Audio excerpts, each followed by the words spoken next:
A pesquisa Quest também perguntou às pessoas que foram entrevistadas sobre qual é a percepção da situação econômica. E olha só, metade dos entrevistados, está aí para vocês, respondeu da seguinte maneira, que a percepção com relação à economia acabou piorando.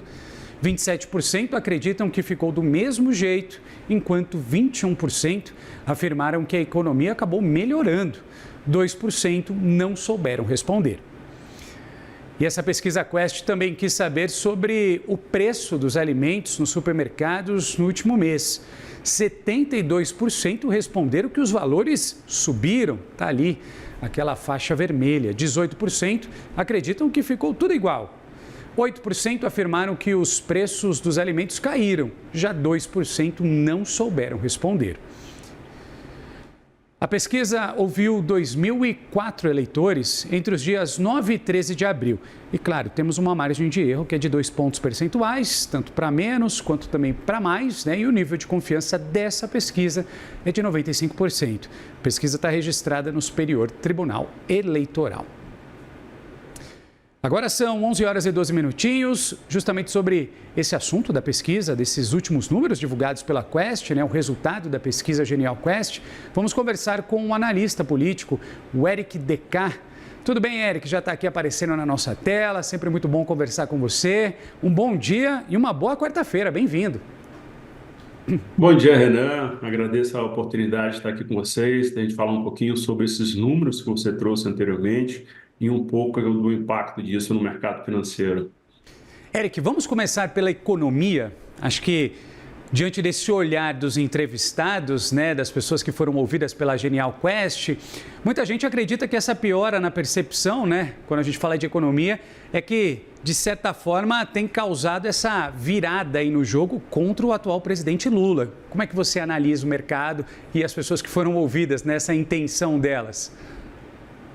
É verdade, Renan. A gente chama aqui dentro da ciência política do fator econômico. O fator econômico sempre é um ponto que o eleitor olha de uma forma retrospectiva. Ele olha a partir desse ponto de a gente estar no dia de hoje, se minha vida melhorou ou não nos últimos meses. Então, se a gente verificar os números que você trouxe, que é um número que todo mundo sente, independentemente da classe social, é aquele que mostra que todo mundo percebeu que subiu o preço na prateleira do mercado, no mercado de uma forma geral. Então, isso mostra como o fator econômico tem impactado ali o humor do eleitor. Então, esse é um dos elementos que a gente tem para analisar.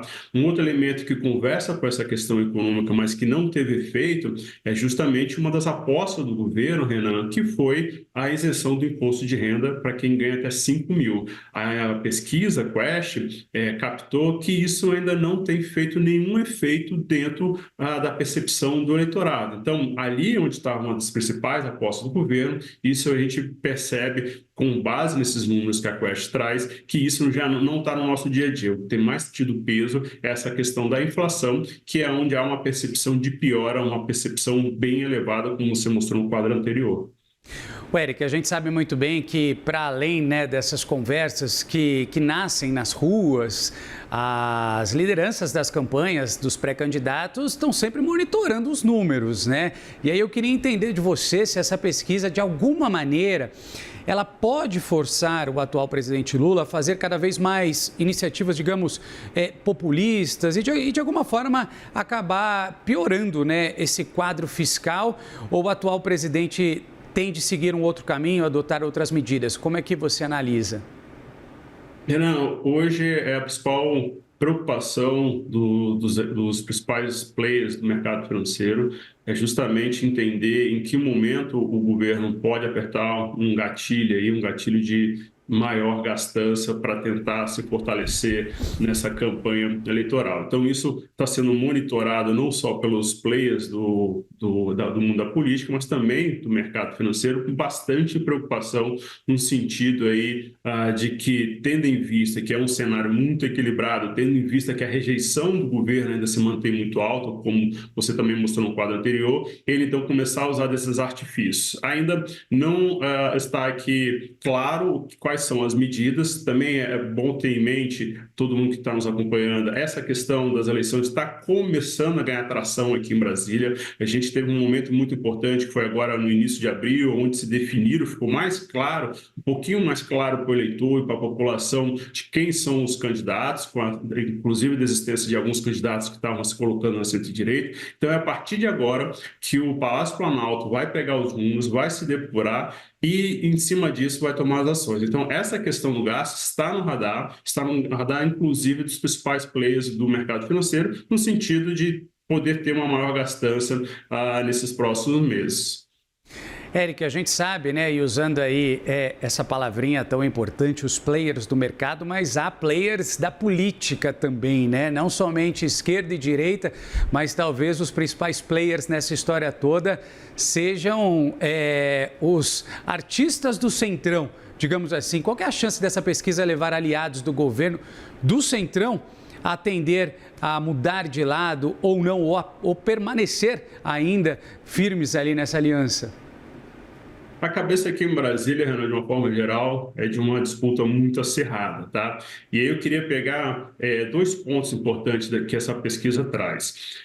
Esse acirramento está colocado nesse sentido, que mostrou que o Flávio Bolsonaro se consolida, então, no segundo turno, inclusive crescendo de 40 para 42 pontos. Se a gente for pegar a trajetória das pesquisas, o Lula, então, vem perdendo espaço. Se a gente pegar ali em dezembro, quando o Flávio se posicionou como candidato, que ainda era uma aposta duvidosa, ainda tinha uma grande questão se ele ia ou não permanecer na corrida eleitoral, ele cresceu muito. Então, o Lula perdeu muito espaço e essa pesquisa mostrando que ele tem 42%, consolida ele como candidato bastante forte para essa disputa. Um outro ponto interessante que o mundo político está olhando, e essa pesquisa traz, é quando você faz a soma, Renan, dos adversários do Lula. Se você pegar essa última pesquisa, o Lula, olhando para primeiro turno, ele tem 37 pontos percentuais. Se você pegar o Flávio tem 32, o Caiado tem 6 e o Zema tem 3. Se você somar Flávio, Caiado e Zema, que naturalmente os eleitores do Caiado e do Zema devem apoiar o Flávio Bolsonaro no segundo turno, a gente já tem hoje um cenário de primeiro turno, o Flávio, então, ultrapassando o Lula com 41 pontos percentuais, fazendo essa soma de oposição, Lula versus oposição. E um outro ponto muito importante que está no radar hoje de todo mundo são os eleitores de centro. A gente sabe que numa eleição polarizada, Renan, uma eleição que está ainda 50-50, muito indefinida, ainda tem muita coisa para acontecer, quem deve decidir essa eleição é o eleitor de centro. E de acordo com essa pesquisa Quest, que esses últimos números que a pesquisa traz, mostra que 59% do eleitorado, de uma forma geral, não quer que o Lula fique mais 4 anos. E dentro desse nicho de 59%, quando faz um recorte olhando apenas para os leitores independentes, a gente identifica ali, com base na pesquisa Quest, que 72% dos eleitores independentes não querem a continuação do governo Lula. Isso é um recado para Brasília, isso é um recado para o mundo político. Então, é aí que as peças ainda estão em movimento. Eu acredito que existe um setor da centro-direita e do centrão, como você colocou, que vai sim pendular para o lado do Flávio Bolsonaro. Isso volta só um ajuste para o Flávio Bolsonaro não ficar com um discurso muito extremista, para ter um equilíbrio. E aí, a partir do momento que o Flávio demonstrar um maior equilíbrio no discurso e até em proposições, a tendência é que uma parte, sim, desse centrão vá com o Flávio e uma outra parte fique dependente e uma pequena parte fique com o Lula. E essa pequena parte é uma fração reduzida do centro, olhando aqui sobre a ótica de partidos. Então, a tendência é um centrão mais inclinado para o Flávio, uma parte do centrão ficar independente, uma menor parte ficar com Lula. E é esse que é o jogo que está sendo jogado aqui em Brasília, e a gente sabe que nos estados, quando tem um posicionamento partidário, isso aí dá um pouco mais de capilaridade para o candidato, dá um pouco mais de força, mas a gente tem que esperar para ver como vão ser essas acomodações daqui para frente. Eric, é interessante ouvir essa sua análise, como o universo da política em Brasília está sendo desenhado. Óbvio que ainda é tudo muito cedo, mas um ano de eleição precisa se movimentar extremamente rápido, né?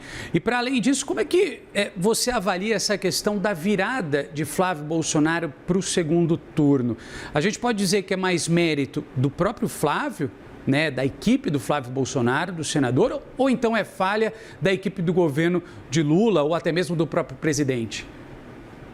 Renan, tem um pouco dos dois, tá? Há um sentimento aqui no mundo político, quando a gente conversa com os principais players aqui do Congresso Nacional e também partidários, que há um certo desgaste da máquina. Há um certo desgaste pelo fato do Lula estar indo para mais uma campanha, para o Lula já ter um histórico muito grande na política. Então, isso tem sido identificado, inclusive, nas pesquisas, como eu coloquei para você, quando a gente vê que uma grande maioria dos eleitores não querem que o Lula permaneça por mais 4 anos. Então, dentro da sua resposta, dentro da sua pergunta, parte sim, é um desgaste da máquina, é um desgaste eleitoral do próprio Lula, e um outro lado, o Flávio Bolsonaro vem fazendo movimentos assertivos, como eu disse para você, ele vem costurando com algumas lideranças importantes que ele vai precisar de apoio durante a campanha. Então, nesse sentido, ele vai ganhando tração dentro das pesquisas. E dentro de um cenário também, Renan, de que a gente vive um país polarizado. O que chama a atenção, não apenas nessa última pesquisa da Quest, mas nas outras pesquisas, é quando colocado outros candidatos de centro-direita e extrema-direita contra o Lula no segundo turno, todos passam a ser competitivos, independentemente se é só o Flávio. O que isso cristaliza para a gente, Renan? Uma forte polarização, uma forte indefinição ainda do que a gente vai esperar como resultado ali em outubro. A gente conversou com o analista político Eric Decá. Te agradeço, viu, Eric? Muito obrigado pelas informações. Vamos contar muito com você até o período das eleições. Ainda tem muita análise para ser feita, a ver os próximos passos. Boa quarta-feira. Renan, obrigado pela oportunidade. Sucesso com o programa. Forte abraço. Abraço. Obrigado.